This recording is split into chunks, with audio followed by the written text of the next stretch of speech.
international organization.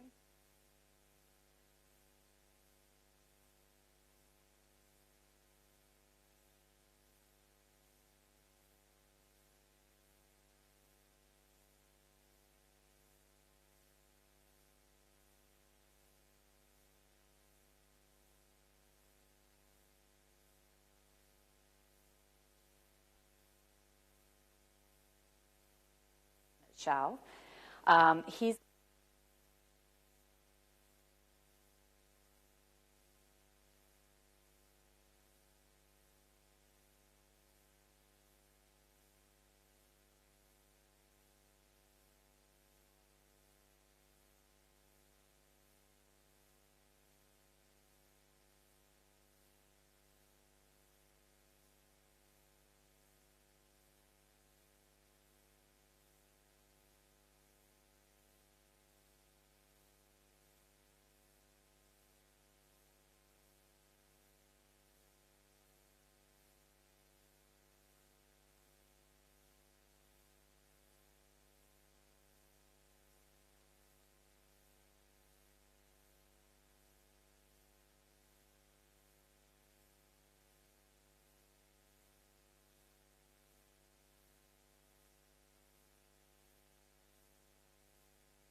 because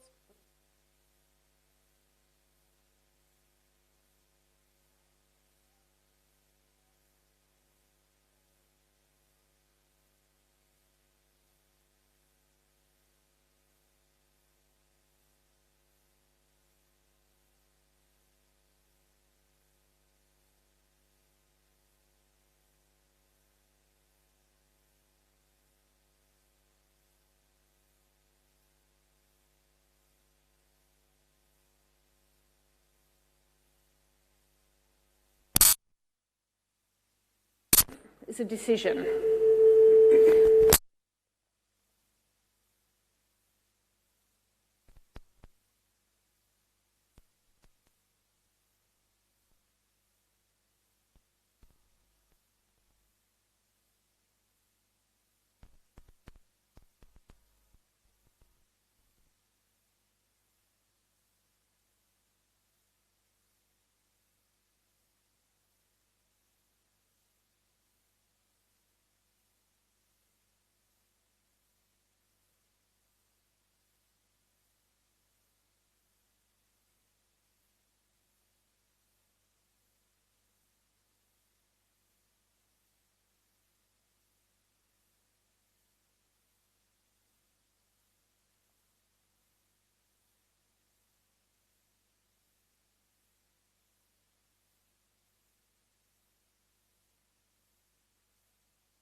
shareholder value. So then the flip side of that is obviously if you do it, there's all these positive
back on in your organisation.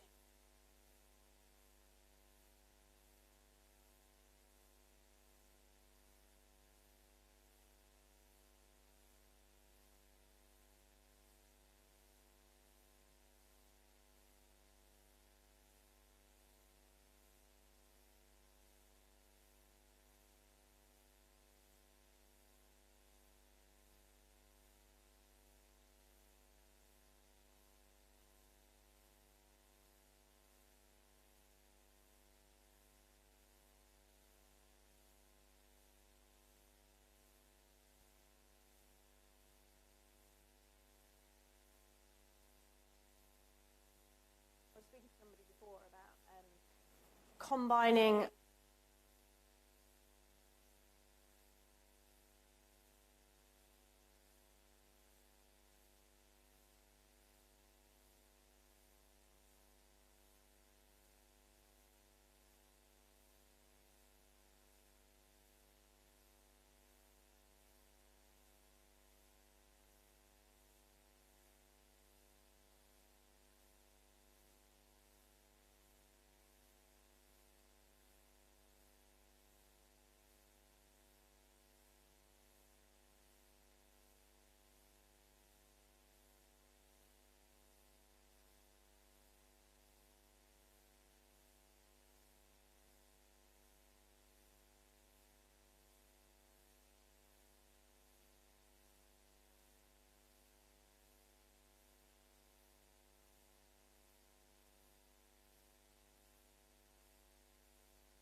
customer in the room, and you have to think about everything in relation.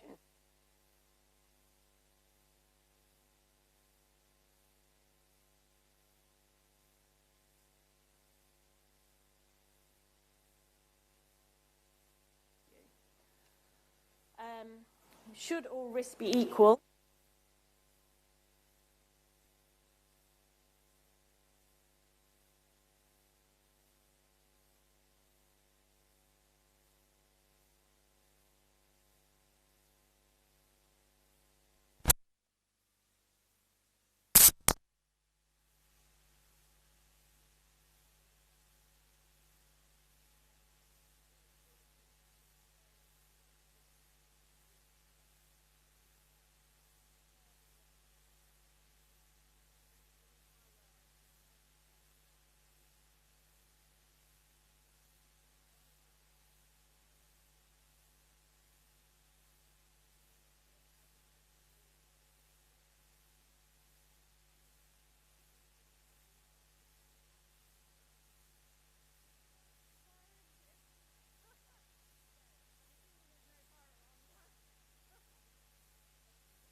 That kind of thing.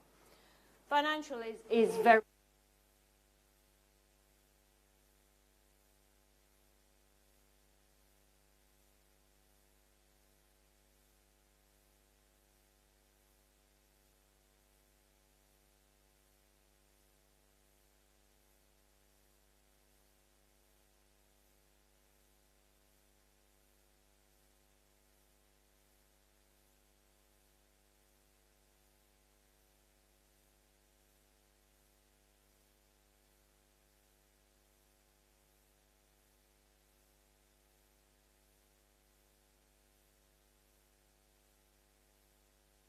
performance, health and safety, IT, so a whole of risks. Now, some parts of the business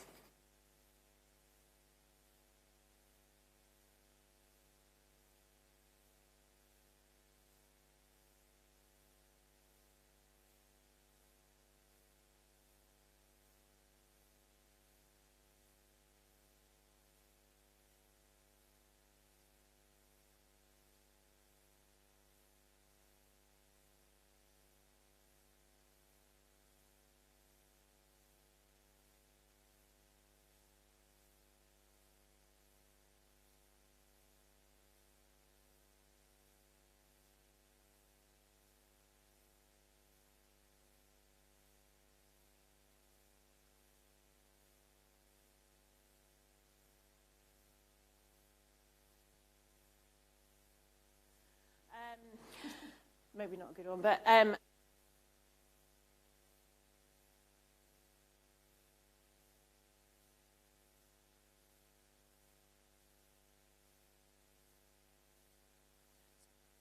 we've got commodity type activities.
In that bandwidth, is it too out of step with some of our other operational kind of risk activities that we can't tolerate it? Or is it actually so good that we can bring it in and almost like reverse takeover? So use that system or use that operational kind of discipline to pull up some of our other activities.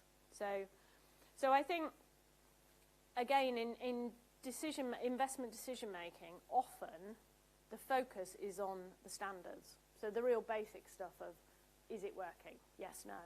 But actually considering actually what's external and what are the judgments which we could benefit from or influence is really important. So those kind of different aspects of it are kind of factored in. And then the other consideration, which are in some ways changing more than the other two categories. Speed of onset, technology is really changing this. So in terms of what are the risks and how likely and how quickly is it going to impact, and therefore can we react, is changing some of the kind of risk appetite around actually we won't have time to react, and therefore our appetite has shifted or needs to shift. Extent of exposure, so how much of our business potentially is or could be exposed to this kind of risk. And again, competitive differentiation. So how important is it that we get this right or that we're not seen to get this wrong? All of which should be considered in terms of making judgments on some of these things. So that's the kind of the three different aspects, if you like, of the basic risk framework. So, translating the risk data into information for investment decision. Again, there isn't a one-size-fits-all. For me, everything has to start with the risk, understanding the risk, understanding the appetite, and understanding the strategic alignment. So, for our family, making our holiday decision, we probably came out with a very different decision to some other people, because we have different risk appetite and we have a different requirement, different strategic alignment. So nothing to do with financial, everything else was what kind of made the difference. Part of this is looking to get a risk framework, and we're looking to get some kind of structure within which to operate. But I guess the main thing to say here is a framework is a set of guidelines. It is not the answer. So within any of this, you're trying to codify some kind of decision-making process. So it's always dangerous to say, this is the answer, or this will always give us a yes-no outcome. So a good way of, if you're trying to establish a framework, a good way of assessing it is to push through some previous decisions, either right one, well, both right, correct ones and incorrect ones, with the benefit of hindsight, and say, would this structure, would this process have picked up what's going wrong now? So do we acquire businesses with the view of integrating, and actually, with the benefit of hindsight, we never integrate? Okay, so let's make this investment decision on the basis of we're not going to integrate because we never integrate. Now do we want it? And it might change your decision.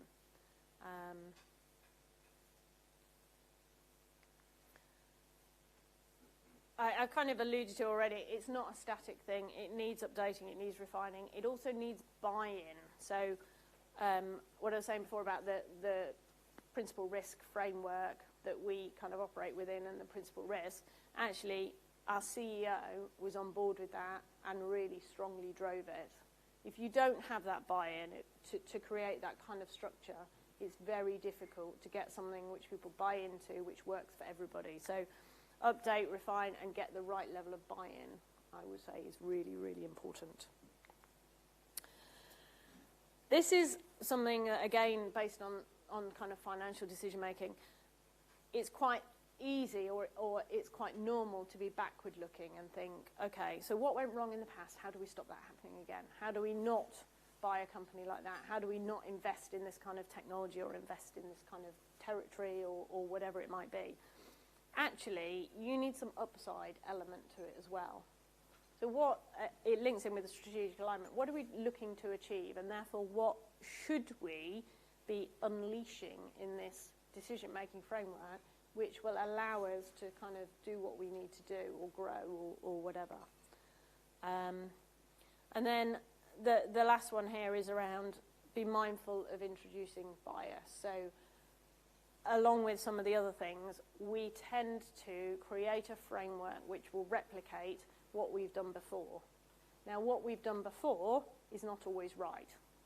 So a good example of this is, I'm sure some of you are aware, I think was it Amazon, the company where they were doing CV screening and recruitment, and they introduced automation to scan CVs. Sorry? It was, yeah. And they did it based on historic decisions. So they took all their backward-looking data, put it into a tool and said, learn from that, now you can scan going forwards.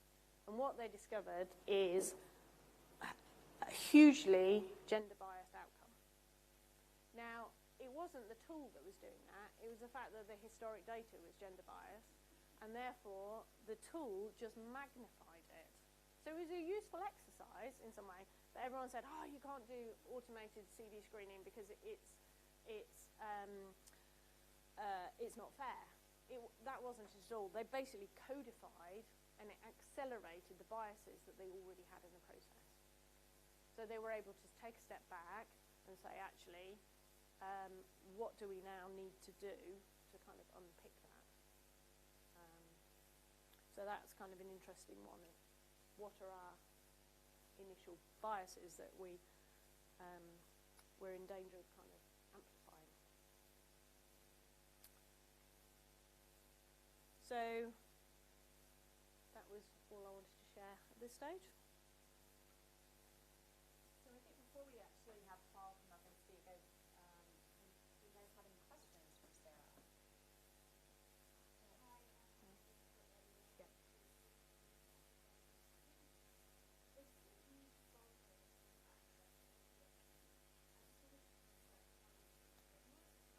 been a huge? Focus and impact investing in ESG. Okay. I wanted to know if that's part of your framework, environmental, social, and Okay, right. Yes, so within our, rightly or wrongly, within our health and safety, we have health, safety and the environment, because that is our the team that delivers that. So there is one of our sub-risks is around environmental impact, and we do look at it around kind of climate change, that kind of thing. Is that what you're? Yeah. Okay. So yes, we pick it up in two ways. One is around environmental impact, and then the kind of the other aspect of it, I guess, is around the regulatory compliance side of things, but it's much more proactive on the environmental side. So we have the risk conversation around that environment, and then our head of environment is involved in any significant decisions, because we have made commitments to the market on carbon and all the rest of it. So any decisions we make have to be reflected into that process. Does that answer the question? Yeah. Okay. Hi. Hi, Simon Corey from HMI Building Society. I like the nature of the risks you talked about, external standards and judgment. What do you do with that? What do you do with that split? Do you report on it in a certain way? We categorise our risks in our quarterly reporting in those buckets. In general, risk-requiring standards are areas where you would expect to have an effective second line, because they are standards which the function sets, the business complies with, and second line checks compliance with those standards. And therefore, within third line, within audit, we tend to just check that the second line are doing what they need to, and then kind of step back. So in terms of the level of assurance, the expectations on the level of assurance, it kind of differs. Again, from an audit and an investment and decision-making point of view, risk-requiring judgment, we approach the conversation in a different way, in that, are we taking enough investment choices? Are we taking enough risk? So in one of our growth areas, growth businesses, for example, there is a pot of money to be invested. Actually, not investing that is not necessarily a good thing, because we're not going to then grow and yield returns. So the nature of the conversation is different, the nature of assurance is different, the nature of internal audit and feedback is different, and the exec and the board discussions are very different. We don't label it as such, but 2 years ago we did. So getting those conversations, say, wait a minute, this is a standard, this is non-negotiable, we will not hurt people, we will not, injure people, therefore it's non-negotiable, it's a standard, was a useful distinction from saying, actually, you can choose to take that risk. We need to know what the up and downside is, but it's a commercial decision. And therefore, yeah, it's a different nature of conversation. We don't call it out now, but we did initially. Hi. Thanks for that. I wonder whether, building on that question of the three categories, whether actually by classifying something as external, you actually stop yourselves from thinking about how to mitigate that risk or manage it. So you take probably one of the more extreme external events, the tsunami in Japan. Yeah. You had a nuclear power station.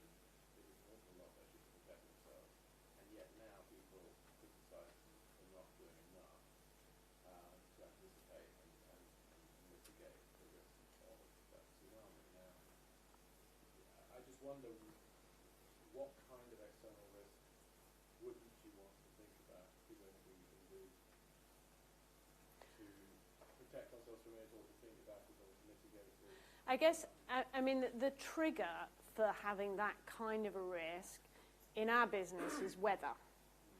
Because you can't control the weather. When it's cold in the summer, everyone's like, oh, good for business. Everyone's turning on their heating. But actually, so you can passively benefit from it, but you can't control it. So you need to be ready for it. Every October, people turn on their boilers. We get a huge spike in requirements for boiler service. You know it's happening, but when it's going to happen, when the temperature drops below 10 degrees and everybody suddenly thinks, oh, it's a bit chilly, I'm going to turn my heating on, you don't know. So you need to be able to react to it. So it's that kind of a situation. So I guess with the tsunami, they couldn't stop the tsunami. Could they have done anything to make themselves ready for it? Nuclear is a very interesting industry.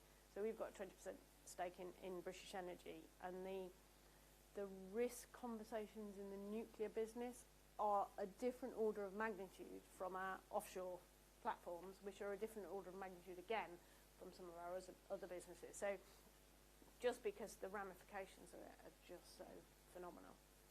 So they are very risk averse, and actually safety is, well, it's been said safety is number 1, 2 and 3 on their risk register, because you can't afford to get it wrong. So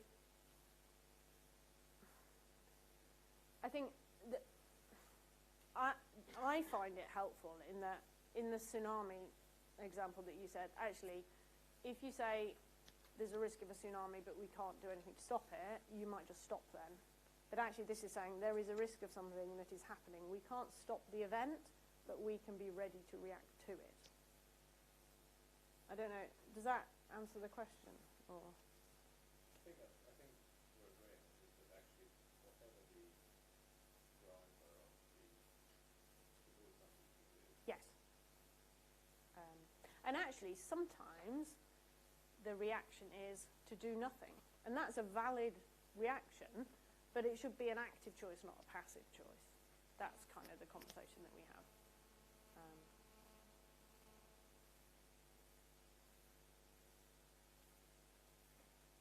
Okay. In your framework, you had calibrate and assure. Yeah.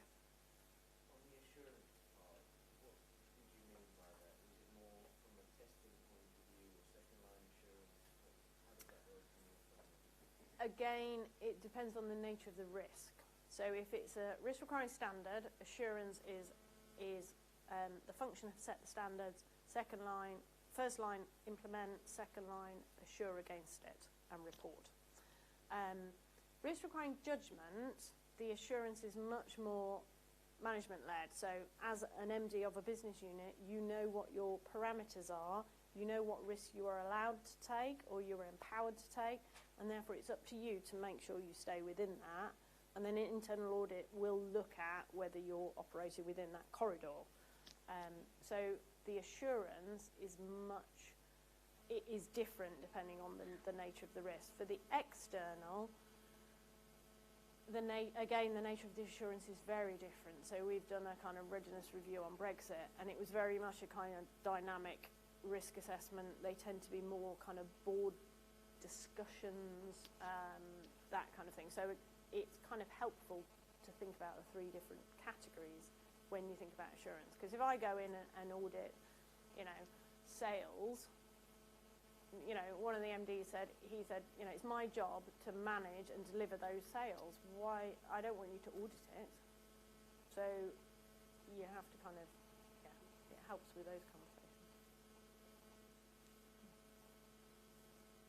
Hi, Sarah. Just a question on risk intelligence. So you mentioned Brexit, and it's obviously something that everyone in Canada does. What about the external factors, such as the government's decision to suddenly announce 2 days ago that will be zero carbon as well as 2050? Yeah. Did you have this? You don't have to answer that particularly. But is there intelligence that's coming, or is that Sometimes. sometimes? Sometimes not.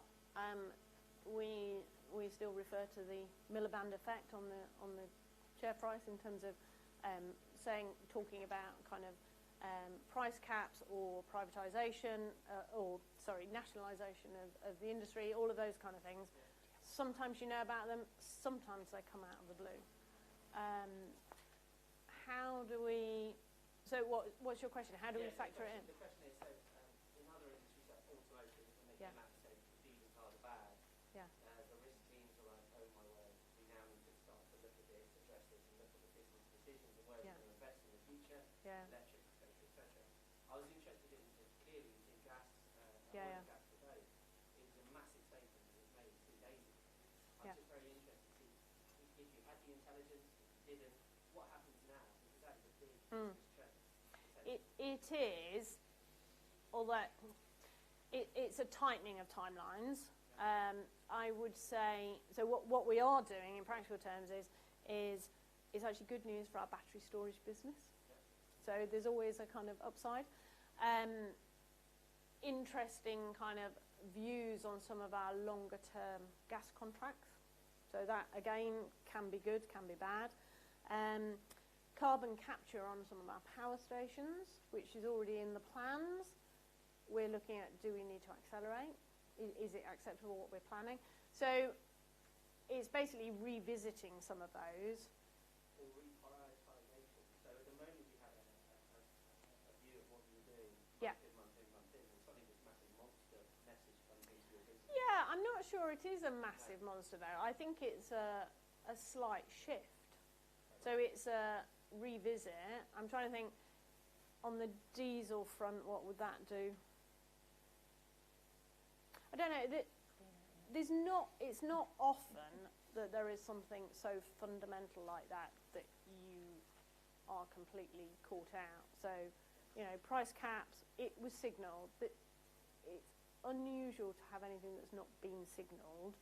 I think we had so in the nuclear bit, we had a kind of, we keep relabeling them, but basically a high impact, low likelihood, or whatever, black swan or whatever you call it, of a nuclear breach in a foreign territory, which then shuts down all of our nuclear production in the UK.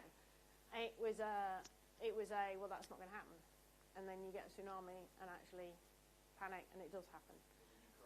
Yeah. So it's a case of actually, have you thought about it enough, and then are you flexible enough to respond to it?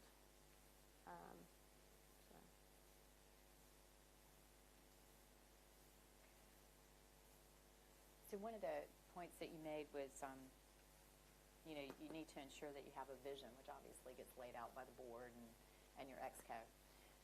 How has Centrica approached developing the culture around this decision-making process? Because it's easier to, I would think it's easier to make decisions around investment decisions that are based on standards. Yeah. But then when you get into these things that are judgmental, as you said, and external, that creates a lot of probably different points of view. And how does the company kind of come to a final decision in that respect? Yeah, I think it does. I think one of the shifts that we've had is the attitude to getting something wrong is really important. So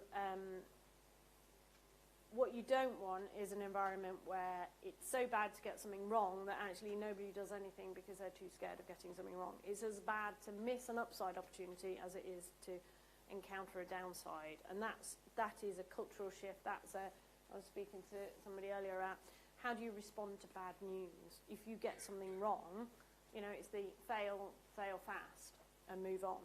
So how you respond to bad news, how you react to it, how you learn from it, is really important. But it's difficult, and it really is. I mean, it's a classic kind of tone from the top, but it really is, a tone from the top. So when I was doing the audits on our offshore gas platforms, one of the most nerve-wracking but probably most insightful meetings I had was when I had to go and see the MD of that part of the business and say, I think this platform is unsafe. I think you need to stop production. And I told him, as the head of audit, because all of his management team were too scared to tell him. And I said, I cannot go home tonight knowing there are people sleeping on that platform. Something happens tonight, I get up in the morning knowing I could have saved their lives, and I didn't. And I just can't do that. So I went to see him, and it was really not a very pleasant meeting. And he said, well, why haven't my team told me this? And it's like, because they're too scared of your reaction. And I was very honest. And he was like, well, that's ridiculous. It's like, well, that's what they're saying. In hindsight, he now says this was the best piece of work we have ever done, and we almost certainly saved some people's lives. At the time, it was really not pleasant. So I think it's a case of actually, at the time, when you're in some decision making, it's not always comfortable, it's not always obvious what the right answer is, but yeah. How do you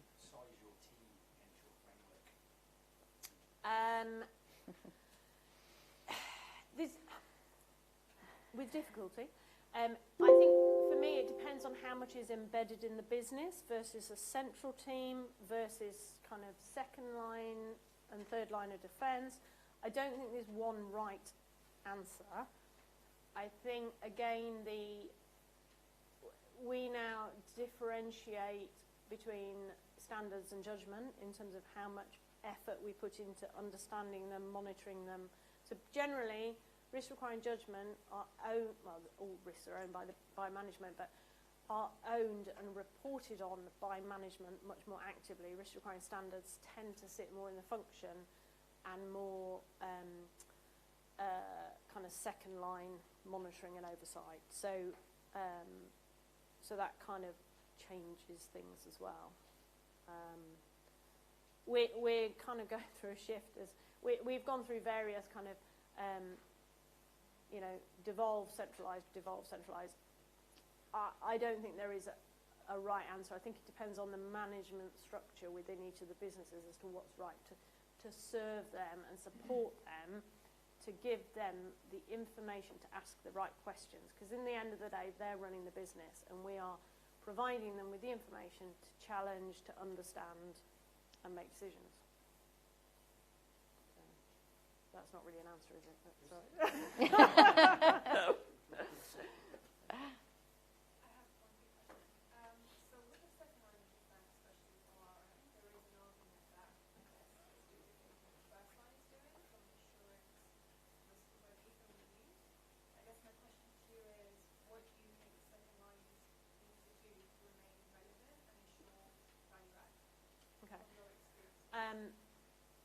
I'm going to answer it with what not to do.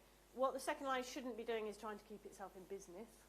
I think, again, you can draw the line between first, second and third line in a variety of places as long as they meet, they don't overlap, but they don't leave gaps. It doesn't really matter where you draw that line. So second line's role is to hold first line accountable for getting things right. So how that interaction works, how they monitor it, whether it's continuous monitoring, whether it's whatever the nature is, depends a bit on the maturity of that first line, I think. So I guess it's a bit like with third line. My view is, in an ideal world, I wouldn't be able to tell the board or the audit committee anything they don't already know, because it's not my job to tell them, it's someone else's job. I'm there to make sure everything comes out, but it's not my job to tell them. So I'd quite like to have no new news. And again, with the second line, they should be, if the first line is mature enough to run itself effectively, the second line should be able to have a fairly slim role. But it needs to be able to expand or contract depending on what that first line's doing. And that's the challenge, I think, to sit alongside the first line appropriately. Good. Thank you. All right. Let's give Sarah a round of applause. Thank you.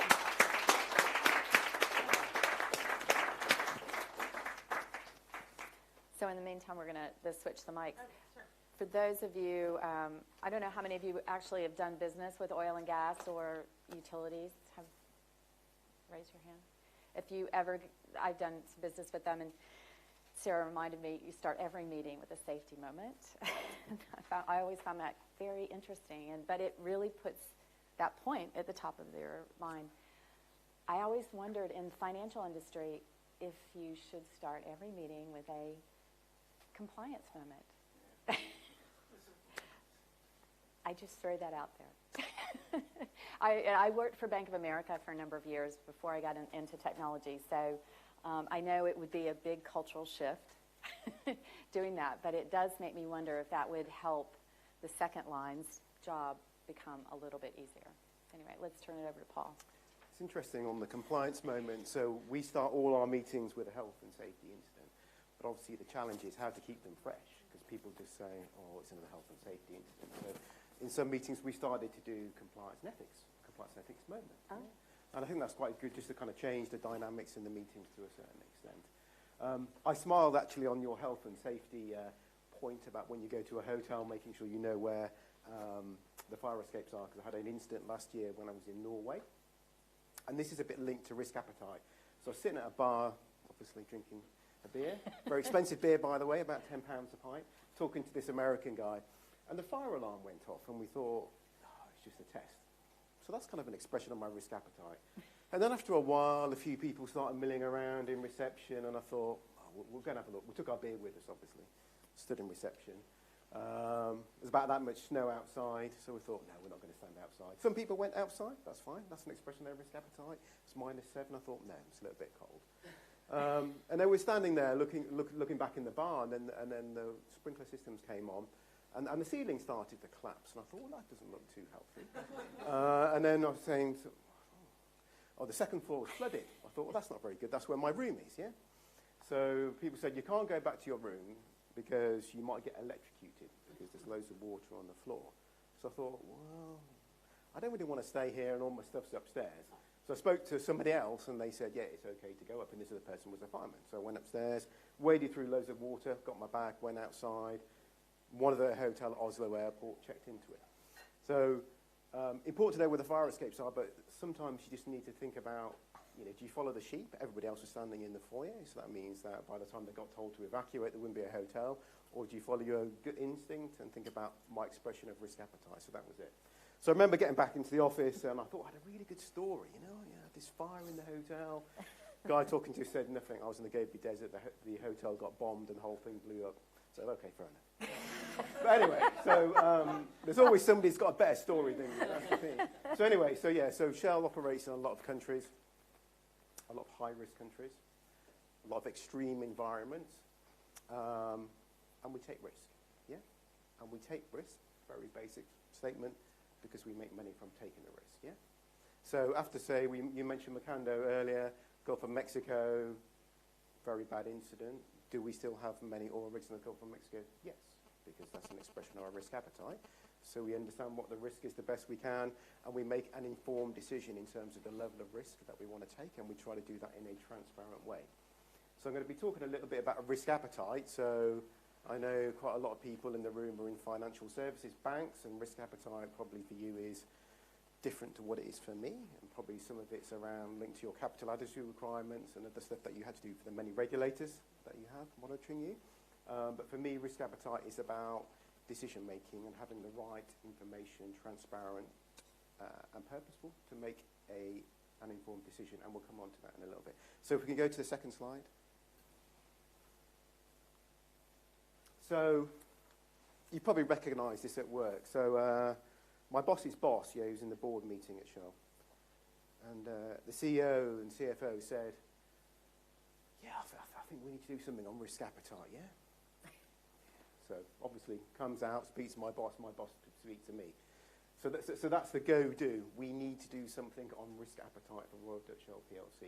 And actually, part of the driver actually behind it was not because it was to keep people busy. It was more a means to think about decision-making slightly differently and actually to align the board and executive committee in terms of their view on risk. Yeah. So there was kind of method in the madness.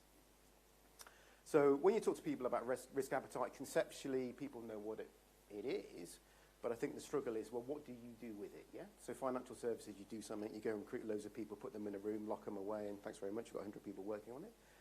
Outside of financial services, people say, well, we tried it, we've dabbled a little bit in it, I don't know what the difference between risk appetite is and risk acceptability, and people still struggle with it now. So a bit of a challenge. So I thought, how can we as an organisation think about providing some very basic structure? I shouldn't say this, but I don't really like policies and frameworks. So we spoke about risk frameworks and governance and policies. I don't really like them. There's an RDS risk management manual, a few pages long. It's all right. Give some basic guidelines in terms of what you should do, and it's more in terms of a certain level of consistency, but ultimately it's what you do with it. So it's kind of think, okay, risk appetite, we need to come up with some kind of framework, even though I don't like frameworks. So I thought what would be quite good is to, slightly different, to define 3 different lenses, yeah? Buckets. Sorry, lenses makes me sound like I'm a consultant, which I'm not. So 3 different buckets, categories of risk, yeah? So the first, and I'll go through them and spend a little bit of time on them, and please interrupt.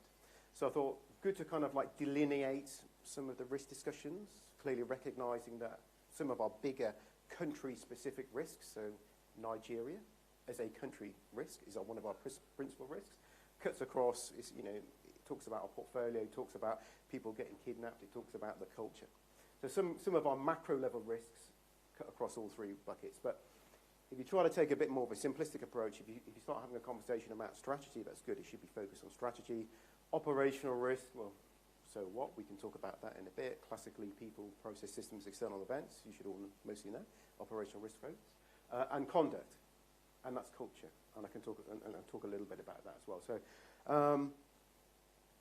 one of the things a few years ago, I looked at our risk visual, and it had quite different kind of risks on there. So there were some strategic risks. So, what is the company response to the low oil price at the time? It's really a risk. It's more an activity, but it's more a strategic portfolio question. There were operational risks from an HSE perspective, and there was some kind of stuff on conduct, which kind of culture, which touched through a lot of risks. So one of the first decisions that we actually said, and is what we do at an RDS level, is all of our strategic related risks, which relate to our portfolio primarily, which drives our capital allocation, which ultimately drives our operating plan, we will take them off our risk visual. So people say to me, what would I put on a risk visual? I'm sure you've all got different kinds of risk visual. We've got a 3x3, it's very basic and it's fine. I remember speaking to people in Stavanger at Statoil, not Statoil now, Equinor, and they've got like 3-dimensional 12 things. I'm thinking, I don't know what you're talking about. Anyway, but it works for them, so I don't mean to criticise them. So what we've done is we've taken our strategic type risks, yeah, and we can have a little think about what they are, and we put them, we like dashboards, we put them in a dashboard, yeah? But the purpose of stripping them out is to make sure that the classical risk discussion is focused on operational risk and the strategic risk discussion focused on strategic risk. And actually, it was a very painful process. So you talk to people in strategy and they say, yeah, we've got a strategy plan, Paul, and we take the board somewhere and we tell them what they're going to do and we get their feedback. Can you tell me? No, we can't tell you, you're too junior or whatever. And then they blue sky and different scenarios and everything else. So actually, nailing people down in terms of what are the strategic risks for show. Can we put them on 2 pages? Can we put some kind of KPIs? Because there's no point having a risk by saying, well, what's acceptable, or is it a range? And when we're inside or outside of appetite, how do we know and what do we do with that information? So going through that was a very good process. And whether folks in this room should do that or be aware of that, then that's up to you. But one of the things you need to think about if you do something on strategic risk is, well, what are our key beliefs, yeah? So if you're ever involved in a thinking about the strategic priorities for an organisation, MetricStream, yeah, as an example, what are your key beliefs in terms of how you think the market developing, what your market share, your penetration, the technology related to your product, the regulation, the changes. So there's lots of things that you fundamentally, either indirectly or directly or consciously or non-consciously, will put onto a piece of paper and say, we believe this will happen. So what do we believe is going to happen from the pace of electrification, and from that, how does that drive our strategic choices maybe in terms of how much capital or money we allocate to certain businesses as part of the bucket of cash that we have every year. So that's quite, getting to that point, even though hopefully I articulated that fairly clearly, was hard, because people don't like delineating what do we believe. People don't like to be held on account. People don't like to say, well, these are our strategic beliefs and here's some KPIs we can hang from it. And the reason I'm labouring the point on strategic risk is there's lots of studies out there, and there's a couple of good ones, one from the Harvard Business Review that said for large organisations, Fortune or FTSEs, yeah, the most material issues that take place come from strategic decisions or bad choices, yeah? So we spend a lot of time and folks in the room on operational risk, and that's all really good and all really important, and there's a linkage between what we do in operation and strategic. But even if I look at what auditors do, auditors go out and they primarily audit operational risks, but actually, when you think about bad things that can happen to an organisation, 82% are related to strategic. So when you're talking about organisational design, number of people, a reflection. So operational risk, yeah, we use a risk visual. It's better because it's a bit cleaner and we're not mixing things up and it's simple. And I'll come on to that a little bit later. Conduct risk. Actually, I wanted to call it culture risk, and then somebody in HR said, no, you can't call it, you've got to call it conduct stuff, whatever. Certain battles you fight. Anyway, so we thought, okay, what are we going to do with culture? And everybody said, oh, it's really hard, it's qualitative, it's talking to people, you can't measure it, so go away. I said, well, I think maybe we need to have a little think about this, because actually you can. So I know a lot of the banks have to do something on that, and they have culture statements. I think we've got one in our trading supply division, and the FCA says we need to see it. But I wanted to make it a little bit more than that. So we, as part of this little thing as well, I don't know whether anybody's heard of COSA ERM 2017. So it's a framework, it's guidance that came out saying, you know, these are the kind of best practices from a overarching risk framework perspective. Funnily enough, they had these 3 buckets as their principal buckets. They had 2 others, which was governance reporting. And they had some information on culture as well. So when we kind of developed this, the lead partner from PwC at the time, he came over to The Hague, and I said, can we show you this? And does this look good? And he goes, yeah, that's all right. And then we took it to the audit committee and said, audit committee, you might have read about COSA ERM 2017. In case you're having a sleepless night, don't worry, we're doing something about it. Not that they were, but they feel better for it. So as part of that discussion, we kind of tested with him, and he'd seen lots of organisations, and he'd interviewed thousands of organisations as he helped provide some guidance on COSA ERM on culture. So what we kind of said is we look at banks, financial institutions. So I spoke to a few folks from banks, and they're very much compliance driven, very much in terms of you know, what people, maybe people survey information, incidents, but very much in terms with a compliance flavour. So I was thinking, well, how can we think about that slightly more tactically? So great in terms of thinking about, we've got a people survey like you all have as well, and within there will be leading, lagging and hybrid indicators in terms of the culture of the organisation. Great. And what's top quartile? Okay. You'll have some compliance stuff in terms of training. Yes, here's an interesting one. So you might speak to your head of compliance and say, what is an acceptable level for people to complete their training? And it has a culture angle, because basically, you know, are we leading by example? What are the leaders doing to empower and push people to their training? Is it 100%? Yes, it can't be. Even the FCA, if they go out and look at, the FCA person not here, but I know, because I've had an FCA visit when I worked in trading, go out and say, looking at your trading statistics, they don't expect perfection. But that's good to have that dialogue. It's difficult. Health and safety, you could say, if you've got a lot of incidents in a manufacturing plant, is that maybe linked to the culture? Are we pushing people too hard to sweat the asset? You might want to think about audit. So folks here have worked in audit or have an interface with audit. One of the recurring discussions that we have is if an action is not closed, or people are closing an action with not the appropriate information, clearly not great, but why is that? And is that indicative in terms of the culture of the organisation and the seriousness in terms of the way that they view assurance activity? And you spoke about 3 lines. I don't like to talk about that because it's a bit silo, but it kind of fits in that model somewhere. So we've got a conduct dashboard, but like all these things, it's somebody said, well, what do you do with it? Very good question. At an overarching RDS level, it's quite diluted, so any information that you have at a company level, but when you apply it selectively, say, to an individual country, you might want to supplement it with other information, talk to the country chair, thinking about when we've done an audit from a risk and assurance perspective. You start building a little bit of picture which can lead you to form some good opinions or judgments or potential actions from a cultural perspective.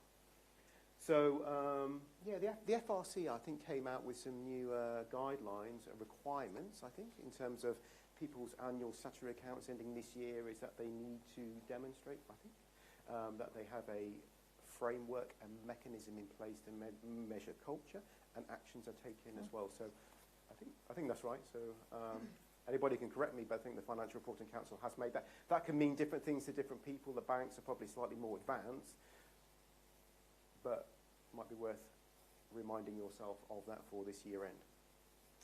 Financial framework, yeah, so it can be a category of risk, absolutely. So when I worked in trading, we had VAR with market credit risk, so it's about the level of risk we are accepted to take, but at an overarching company perspective, I view it as being a financial framework, so boundary conditions in which we operate.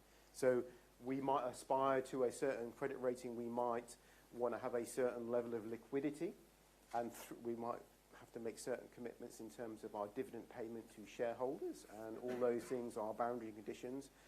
And within that, we have a certain level of money which we fund the business both through a CapEx and OpEx requirement. So we made a conscious decision that at the overarching company level, finance is important. It is a risk, and we have lots of financial risks. So we have 10,000 people. I used to work there in trading and supply, so we have a bank in effect, and we have lots of financial exposure there. But at the overarching RDS level, it's more boundary crunches. It's about our resilience, and we can speak about resilience a little bit later on. All very interesting. Okay, next slide. So I quite like this schematic. It's about trade-off. I'm not going to talk to it. You can read it. It's about understanding the level of risk you take. It's setting some kind of boundary conditions. We spoke about, making sure maybe that we want to spend that cash, thinking about how risk-averse or risk-seeking we are. So I think that's just okay, but we go to the next slide. By the way, this is proprietary information. I'm joking. Somebody said to me, when we try to kind of roll out a little bit of risk appetite stuff, people said to me, where's the manual?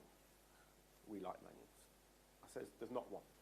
I remember having one conversation with somebody for an hour and a half, and I had to actually go back to the hotel because I had a headache at the end of it. And I thought, I need to turn this into something a bit more proactive. So you talk about risk appetite, great. It's about being purposeful and transparent. It's about risk-taking. It's about having metrics in place that you can measure, blah, blah, blah, blah, yeah? But how can you maybe talk to people around that in a slightly different way? And I'm sure you've got loads of visuals that you use. So this is the one I kind of developed. It's very basic, but I think simple things are good sometimes. So you have a likelihood on the left, and you have an impact. And classically, a risk visual, two-dimensional risk visual, is a likelihood, a probability, and an impact as well. Interesting, when people talk about what they do, a lot of them get into massive detail in terms of the quantification of the risk, yeah? And banks do, yeah? And that's all very interesting, but the problem is that the more variables that you inject into any kind of analysis, the less confidence you have on it. So I've been in situations before where you have a risk visual and we don't have the impact scale. So I remember when we took over BG Group, former British Gas, spent a lot of time in Reading where their head office is, and one of the first questions one of their guys asked me was, what NPV rate do you use for your impact calculation, Paul? No idea, because, well, you use 7, good for you. So, but the problem is you get into that kind of conversation and you've lost the plot. So, if you think of a risk visual, sometimes just don't have an impact scale. Why? People say to me, what is a risk visual? Yeah. My answer is, it is a prioritization tool. So it's about having a discussion in terms of the relative impact. It's about accountability. If stuff has changed, why has it changed? Should we add emerging risk? It's all about prioritization of your capital resources, be that people or money. I'm not discounting impact. I've had lots of conversations with people a couple of years ago in terms of when we revisited the potential impact, say, for a Macondo type incident, how much would it be? It's a good question. Lots of variables, but again, so sometimes good to think about that from a financial resilience perspective. Controls, controls. So basically, what do you do to mitigate the risk to an acceptable level within your appetite, and how do you measure their effectiveness? So if you're sitting on an oil rig, what do you look at every day? What are your KPIs? What do you measure is working? Yeah, so that's kind of what it is. But one of the things I quite like is the risk-reward balance. Yeah, so I I think one thing that we lose sight of is, and I mean collectively, is we spend a lot of time and money building frameworks and having people sitting there mitigating a risk, governing a risk, creating spreadsheets, blah-de-blah-de-blah. So what? How much value is that part of the business generating for you? So one of the things we try to more purposely link, and that's all at a strategic and operational level, is it's not about the assurance, it's about the tactical decision making in respect of what the businesses are doing. So why would you spend loads of money mitigating a risk to what you believe is an acceptable level when you're not making any money? There might be a good reason. It might be, part of a wider portfolio decision. You might be thinking, okay, I can grow this business. It might be because you got it wrong and it's too political and no, we can't close that part of the business. But I think for me, I see that as a blind site for lots of different organisations that I know. In terms of the reward element, what is the risk and what is the reward? What is the upside? I don't know, upside downside, but what is the risk reward? And that gives you a risk appetite, yeah? And again, it's not binary, it's not a equation. It's more around saying, yeah, that seems okay, or we're outside and you can measure that however you want. And if you want to use a system to do that, that's great as well. The one below is, I find, talking to different folks, that risk reporting is the tail of the risk management process. So who takes risks in Shell? Every single person. Consciously or subconsciously, that's what we do. Qualitatively or quantitatively, even in the office. And the reporting can seem to be just the tail end, yeah? So we get our nice glossy report, lots of bubbles, people talk about the colours of the bubbles, and you're thinking, you've lost the plot. You've lost the plot. So it's kind of thinking about how you can think about how risk reporting can influence risk management in terms of how you make decisions, how you maybe link in more strategically, from an operational perspective, how you can enable better decision making. It's hard. We haven't cracked it. We haven't cracked risk appetite. We never will do. It's a journey. It's a thought process. It's a mindset. Next slide.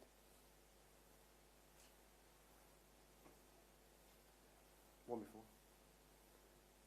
So I wrote this. I don't know whether it's right. I don't write a lot, but I thought I'd make a bit of an effort. So we spoke about resilience, yeah? And that can mean a lot of different things, yeah. So like I said, risk management can be quite process-orientated. It's about nice visuals, but actually, what are you doing with that? Are you looking at things in isolation? So resilience is more about thinking about some of the interlinkages between risks. It's thinking about, one of Shell's inherent resilience factor is the size of our portfolio. So when you spoke about climate change, very interested, totally think good, but it won't change our direction in terms of what we're doing. In terms of what we're doing as organisations, we've made certain commitments. We continue to invest in new energies. The 2015 deadline is a long way in the future. Clearly, it's a good point of reference, but it's not something that would necessarily change the course of the ship.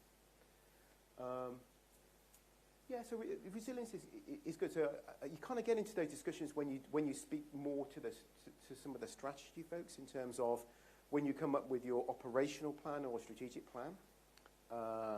How far do you stretch some of the boundaries? How far do you stretch some of the assumptions? So we stretch some of the assumptions wider than we have in the last few years. We start thinking about the size of and the shape of the portfolio. That's around resilience as well. One of the linkages to resilience is your slide, yeah, where we had a nice copy and paste from the World Economic Forum. So systemic risk, yeah, linked to organisational resilience. And the website that you had as well, was it something beauty? Information is beautiful. So I've got a little story about this. So the World Economic Forum Risk Report is all very interesting, yeah? And you can look at it and go, okay, I might use some of that for my next presentation or copy and paste it like you have and I have done before. But what I thought was quite interesting was the systemic risk analysis, yeah? Okay. So my previous boss said, I think it would be a good idea to do a systemic risk analysis of Shell's pension fund report. So, okay, that's very interesting. So how do we go about that, yeah? So I thought, I quite like what they do in the World Economic Forum, yeah? So I phoned them up and said, hi, work for Shell. We kind of work with you a bit on the World Economic Forum risk report. How do you do all of this systemic risk analysis, yeah? Well, actually, we don't do it ourselves, yeah, whole team of people, sorry, sitting there, World Economic Forum. We use a consultant. I said, well, what's his name? Moritz Stefano, who owns the website information. He's beautiful. So I emailed Moritz and said, yeah, cool. Can you tell me a bit about how you do all this stuff? I'm sure I can do it myself. So I'll be in Frankfurt next week. He said, oh, okay, I'll pop over. So I went over, met him, and he's basically the one guy that does all the analysis of the World Economic Forum risk report. So I said, can you just, can we have a little bodge around? So we downloaded some Linux free software called Gephi. Basically, if anybody's done centrality maths before. Okay. So I said, okay, I can do this, it's fine. So I've got a bit of a maths background, engineering background, as well as an accountancy background. So download the software, fine. So we went out, we did a few questionnaires to different folks involved with the pension fund. And basically, we did analysis, and basically the way systemic risk analysis works, it's about strength of relationships between risks, risk root causes, and where those risk root causes are positioned in the map. Basically, that's how we. So we came up with what I thought was quite a good analysis, but there was no real traction. So people said that's a great piece of work. I like your diagram, but they struggled in terms of what to do with it. So I think if you go back to the 2008-2009 financial crisis, you spoke about it. It was about the interconnection between banks, clearing houses, all that stuff, zombie debt, whatever the hell that is. I don't know. Remember that from the... People did a lot of work, but now when people talk about resilience and systemic risk, they recognise it's there. We do more work, but I don't think we really do. And when you think about the increased linkage in terms of digital platforms, I still think that's a big risk. So the point of my story is you can do all the work you like, yeah.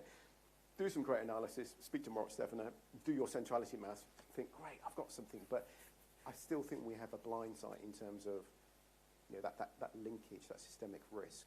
And ultimately, that's linked to our resilience, yeah? So that is it. Any questions? Any questions for Paul? Thanks, Paul. Quick question, two questions, if I may. One is, I understand the point about risk appetite decisions, risk reward decisions being happening at the decision-making level, whatever that level is, and the importance of it doesn't matter what the scale is, it's basically it's about prioritization. But what happens when you're looking across organizational news, when you're reporting out to the board, say, how do you translate the board's view of risk appetite into something that is actually operationalizable down at the, at the level of the service station or the filling station. So that's something that's point one. Point two was about scenario planning, and to what extent do you guys do sort of scenario analysis to help you figure out whether or not you can a tool to help you figure out whether or not you're comfortable with So I think in terms of your organisation might be organised differently. We have a board, and we have an executive committee and EC decision-making committee, yeah? So from a board perspective, yeah, their risk appetite is primarily, not exclusively, linked to the strategy, which is linked to where we put our cash from a capital allocation perspective, how much we invest in R&D, acquisitions, divestments. Clearly, there's an operational angle as well, so compliance ethics is extremely important for the board, health and safety extremely important to the board, people extremely important to the board. So if you think about from a sequencing perspective, yeah, we have a strategic plan which says this is the strategy, this is the allocation of cash to different businesses that will then feed at a macro level into the operational plan. So what do we then do with that money to generate a certain number of reports? So it's not as though the board or executive is not interested in what happens in operations, and they have their organisational constructs in place, not the board, the executive committee, to make sure there's clear line of sight through different, upstream, downstream, but the board will sit more on the strategic level, and the executive committee will have that capital piece, but organisationally they will push down messages through their respective businesses and then get together at that level to share. So I think there's a question around culture and decision making before. That's around creating, that's around empowering people, trusting people, having the right people on the ground to make the right decisions. There's no tool per se for that, and just making sure that people are communicating in terms of where they see risks or not. So that's my response in terms of the board. What's your second point, sorry? Scenario. Oh, yeah, so scenarios, yeah. I mean, Shell 50 years ago came up with some of the initial scenario plannings. Ocean Mountains has moved on to since there. So what did we do? We do a lot in terms of at a macro geopolitical economic level, what happens if populism comes. So we do things at a very, very high level in terms of globally, China, what's going to happen. And then in terms of scenarios, maybe in terms of production, oil price, so that's at a company level. And then in terms of individual capital investment decisions as well, so you can have your P10, P90, P50, so it's probabilistic determination relating to the NPV or payback of the asset. So we do it at many different levels. Is that okay? Hi, good morning. Thanks for the talk. Bob Migale from Bupa. You mentioned that you feel there's a bit of a blind spot with regards to operational resilience.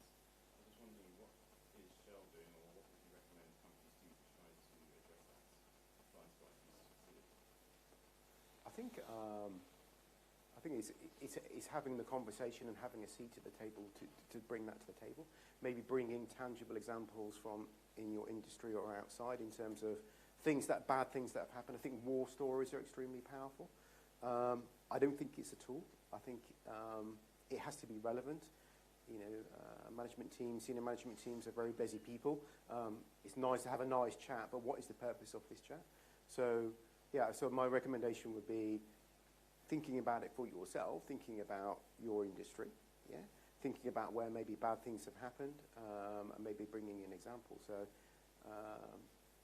and those examples are good, just a reflection. So what happened in Macondo? So when I worked in trading, what happened at, UBS? Could it happen here? So, they're not, you don't want to spend all your time on it, but I think that's sometimes a good way to refresh and reinvigorate the risk discussion, which can be hard.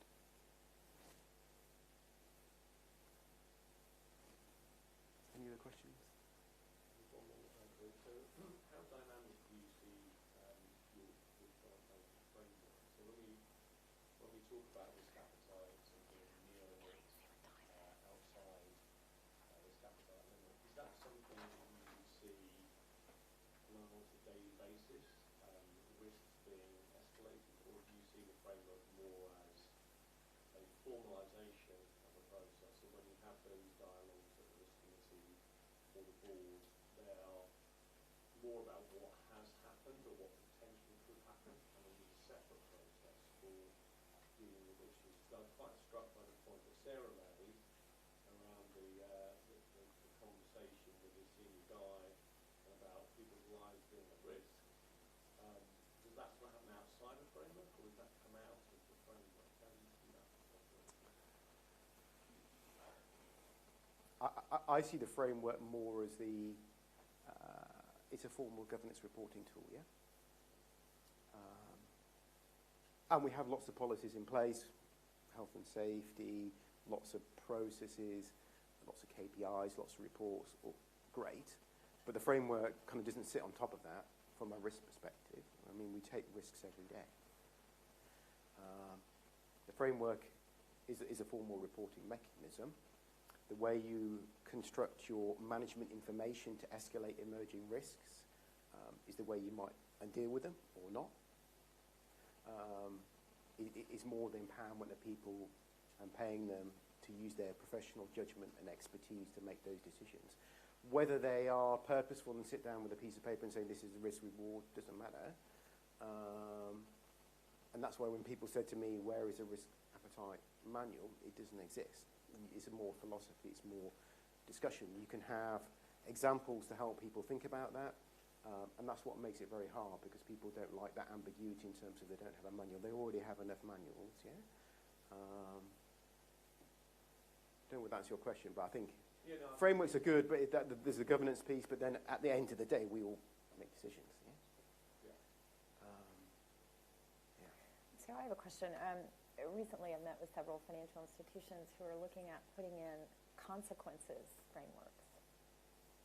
So as a result of not doing this, this is what will happen to you in your job.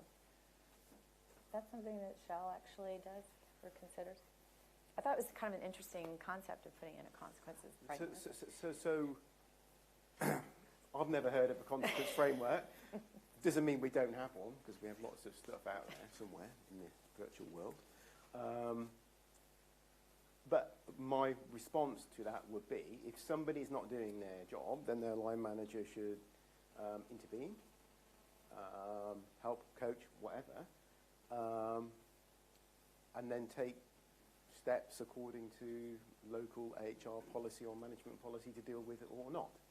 Having a consequence framework sounds a bit scary, actually. And if you're thinking about culture, if you suddenly got an email saying, "Oh, great, we've got a new consequence framework," what kind of message does that send out? So I don't know the details behind it, so I'm just reflecting on what you said. It could be a result of SMCR, the senior managers regime in the UK under the FCA, right? So each of, you've got a list of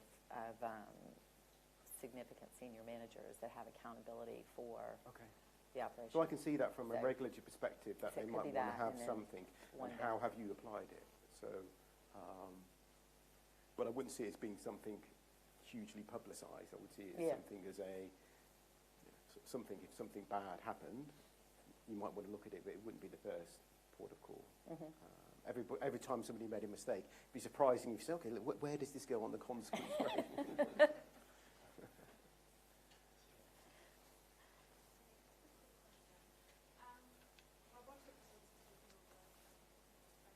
Can you speak up, please? Robotics is taking over. I just wanted to ask you how you're preparing teachers and skills required. Very good question. So I'm going to ask a question in response, okay? So most people in this room have some kind of risk role, maybe operational risk or not, yeah? So this is a question.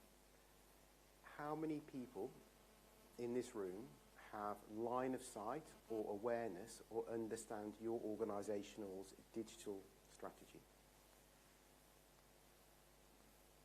Okay, so about half the people in the room. Interesting. So I think that's an interesting reflection for maybe people who didn't put their hand up, because when we talk about what your job should be, I've no idea. But if we are moving into more of a digital world, and that can mean lots of different things as well, because people bandy around the word digitalisation. I don't actually know what it means myself, but they talk about it, so fine, digitalisation, systems and stuff and computers, robots or whatever. You need to have line of sight of what that is. And I think you have an important seat at the table. So most large organisations will have a digital strategy, yeah? And they will have some folks sitting on a DRB or a governance board, and that might be in somebody from IT, but somebody in the business. And perhaps you've got a role to play to bring that together. So when we talk about the business executing a digital strategy, doing something, yeah, if folks in finance are aware of that, or they're operating in silo, how can your digital strategy be complementary to the business? Because ultimately the business makes money, we're all overhead. Yeah? So maybe enabling those discussions, asking the question, thinking about how do you measure digital risk? I don't have no idea. But you break it down in terms of what are you talking about? Is it some kind of SaaS platform? Is it some kind of physical asset? If something bad happened, what would it be? Would it be a business continuity? Would it be potential exposure because you can't process stuff? I don't know. So when people say you can't measure digital risk, you can. You just got to break it down into manageable chunks. Like when people say you can't measure a overarching country risk. Yes, you can. You break it down in terms of saying what are the different dimensions to it. So, so kind of to answer your question a little bit, yeah, we do have a digital strategy. We have lots of people looking at it. It's interesting, actually. We as an organisation, been through a journey in the last 10 years where we've offshored, I don't know, about 10,000 roles to our own captive shared service centres, Bangalore, Krakow, Chennai, Manila. And that was mainly a cost play, yeah? But then when you think about, well, how will that change in 10 years' time? So a lot of people's roles, maybe in your team, maybe you yourselves, might have gone offshore, and there are synergies in terms of having people and process and systems and centre of expertise, blah, blah, blah, blah, but there's also a big cost play. But that, my own personal view, right, that will change back on itself in the last 10 years. So if you think about automation, yeah, you call it robotics, call it whatever you want, yeah, you need less people, and you need a different skill set of those people. So even though we had 10,000 people going off, in 10 years' time we won't have 10,000 people. I don't think we'll have less.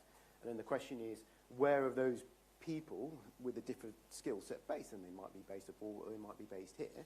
And then the next question is, if we're thinking about these people for ourselves or our teams, yeah, from a capability perspective, who are they? Yeah? Who are these people? I think we call them purple people. I don't know where that came from. Anyway, we do. Somebody had to come up with something, yeah? Don't ask me. I'll email when I find out where it was. So then you think, so I said this to somebody, I said, you know, all this digital stuff and capability, it can't be rocket science.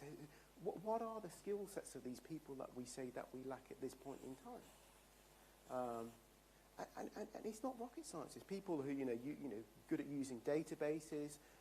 They don't have to have a PhD in artificial intelligence. You know, it's not basic stuff, but it's fairly basic in terms of you break down, you know, what skill sets or data analytics, or people are good at using whatever system.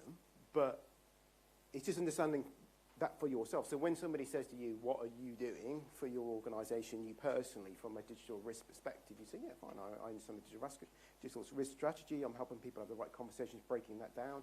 I'm acting as an enabler between the different parts of the business to make sure we have a holistic picture. From a capability perspective, you know, I'm thinking, yeah, linking in with the relevant folks to making sure that from a succession planning perspective, making sure we've got the right people, we're organising training for these people, or we're bringing new people in when the opportunity arises.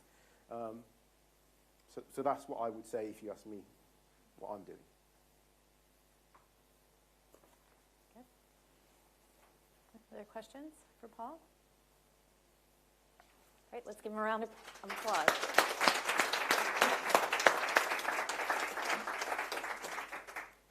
Thank you, Paul. So just to summarize, a few things that I took notes on here is from Sarah and Paul's talk. Always understanding the people and the customer impact. You know, doing the financial numbers, the quantitative piece can always be very easy, especially for people in finance. Risk assessment is a continuum. Only binary is health and safety. 50% of the risk at Centrica are associated with operational or health and safety, IT. And FRC, check that out in terms of having a framework for measuring culture. And it sounds like you need to go find the purple people inside your firm that are associated with a digital strategy. All right? Thank you so much for coming. And we will be contacting you soon to tell you about our GRC Summit, which is going to be on November 18th and 19th at the Landmark Hotel, which is in Marylebone. And we'll be getting our agenda together for that. And so we hope to see many of you there as well. So thank you.